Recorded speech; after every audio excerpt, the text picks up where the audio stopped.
I don't believe in the supernatural. Never have, never will. But everything the last few days has me questioning everything. I haven't slept, I haven't eaten, I haven't left my house. Yet I fear she will get me anyway. Let me start at the beginning. I was driving home from a friend's party 3 days ago. I'd stayed late, and it was already dark out, and then something caught my eye. On the 3rd floor of an old Victorian house, the light was on. In the window, I saw a shape. The shape of a woman hanging upside down. It was as if her feet were somehow tied to the ceiling, and she was hanging upside down in midair. Her arms somehow hung naturally at her sides, defying gravity, but her hair hung straight down from her head, ending in little wispy threads.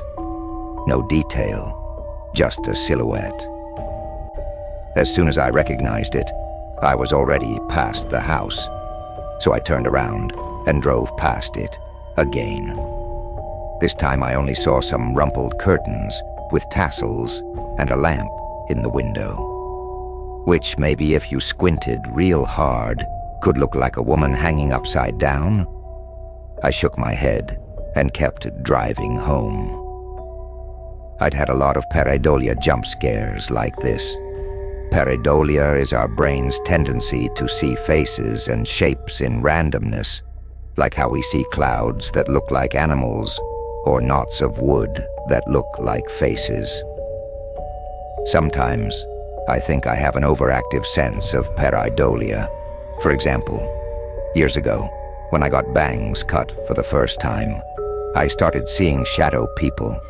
It took me an embarrassingly long time to realize the shadow people was hair falling into my eyes, that my brain was interpreting as some sort of demon or spirit. So I didn't give the upside-down woman much thought until I saw her again. I was on the subway into work. Lights caught my eye out the window as another subway passed us in the opposite direction. I looked up, and there she was. The silhouette of a woman hanging upside down in the passing subway car, pressed against the window, blurred by the speed of the train. I only saw her for a split second, and then she was gone as the train rattled past us. What the I must have just seen, like, a black jacket draped over a seat or something, right? My heart began to pound. I stared out the window for the rest of my commute, but all the other passing subways were fine, filled with commuters staring at their phones. When I got out at the station, my legs were so weak I thought I might collapse, but I forced myself to work. I didn't see anything strange on the way back from work, either. When I got home, I tried to distract myself, binging the nastiest stuff on HBO and plowing through an entire bag of chips. Then, I finally went to sleep, only to wake up with a start at 3:03 a.m. I was covered in a film of cold sweat. My heart was pounding, but I couldn't remember any dream. Usually when I woke up like this, the vestiges of some nightmare were still in my head. This time, there was nothing. I rolled over, pulling the covers up to my chin, and closed my eyes. Wait, there was something in the darkness of my room that didn't look quite right. I opened my eyes and looked around the room, my heart hammering. The dark shapes of my nightstand, my bookshelves came into focus. Everything was where it should be, except for the light. It was too dark in here.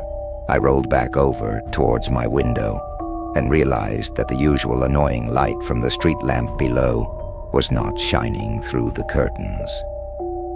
I got out of bed slowly and made my way to the window. I pulled back the curtains. My knees buckled underneath me. She was hanging from the roof. Her feet were tied to the awning of the roof, right in front of my window. Her arms hung loosely from her shoulders. Her hair hung straight down, waving gently in the breeze. Actually, Her entire body was waving gently in the breeze.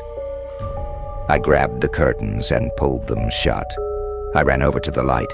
Then I tiptoed back to the window and peeked out a tiny slit between the curtains. No, she was gone. I saw the street lamp, the night sky, dotted with stars.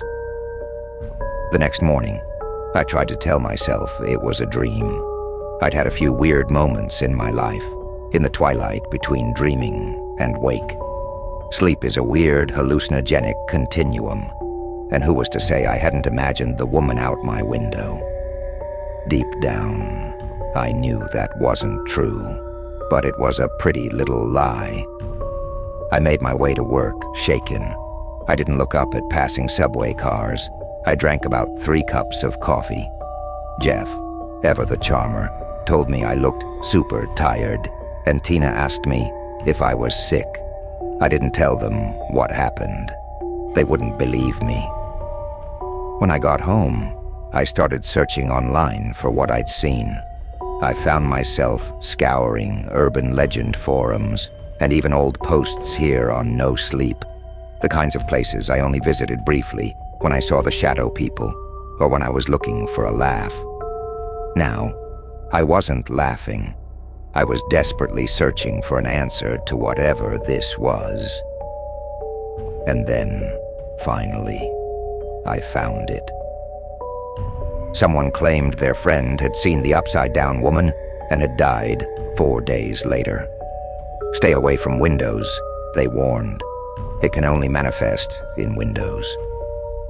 They also remarked that their friend had at first seen the woman through 2 layers of glass, like through a car window, into the window of a home, and then later through only 1 window, like it was getting closer. Some science person had replied, asking all kinds of ridiculous questions, like if plastic counts, or any transparent material, and they replied, there has to be a pane of glass, or glass-like material, in front of the person. They did not explain glass-like any further. There was no way to avoid windows, unless I lived in the basement, so I moved food, water, and clothing down there, while half closing my eyes. I told my boss I was sick. Oh yeah, Tina told me you looked sick. It took me a long time, but then I was settled in. For how long, I didn't know. I didn't know if it was even possible to wait out the upside-down woman. And I didn't even know if I actually believed in her existence in the first place. That was about to change. I decided to get some reading done to get my mind off things. I grabbed my book and, without thinking, grabbed my reading glasses.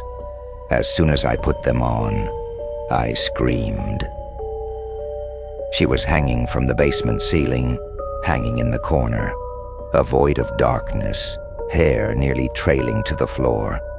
And then, this time, she moved, in jerky, incredibly fast motions. She broke free from the ceiling and scrambled towards me. I ripped the glasses off my face, but not before pain exploded in my arm. When I looked down, there were 4 deep scratch marks on my forearm, dripping blood. That leaves me here. I am sitting in my basement, away from all windows and glass, on the 3rd day. According to the guy on the internet, his friend was killed the 4th day. I don't know what will happen after 4 days.